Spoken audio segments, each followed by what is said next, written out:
ഇപ്പോൾ T P Sreenivasan news മലയാളത്തിനൊപ്പം ചേരുന്നു. T P Sreenivasan, കടുത്ത നടപടിയാണ്, കനത്ത തിരിച്ചടിയാണ് ഇന്ത്യയുടെ ഭാഗത്തുനിന്ന് പാകിസ്ഥാന് ഉണ്ടാകുന്നത്. ഈ ഘട്ടത്തിൽ എങ്ങനെ പ്രതികരിക്കുന്നു? അതൊരു വളരെ അവരർഹിക്കുന്നതാണ്. യുദ്ധമാണ് ഞാൻ പ്രതീക്ഷിച്ചത്.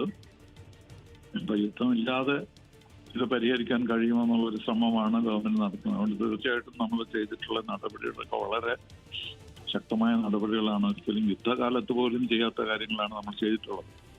അപ്പോൾ അതുകൊണ്ട് എങ്ങനെയെങ്കിലും മനസ്സ് മാറ്റം ഉണ്ടാകുമോ എന്നൊരു ലാസ്റ്റ് അറ്റംപ്റ്റ് ആണിത്. അതല്ല ഒരു ഫൈനൽ സൊല്യൂഷൻ. ഇത് കഴിഞ്ഞിട്ട് ഇതെങ്ങനെ വർക്ക് ചെയ്യുന്നു എന്ന് നോക്കിയിട്ട് ലോകം എങ്ങനെ അംഗീകരിക്കുന്നു എന്ന് നോക്കിയിട്ടായിരിക്കും നമ്മൾ ഭാവിയില്ല.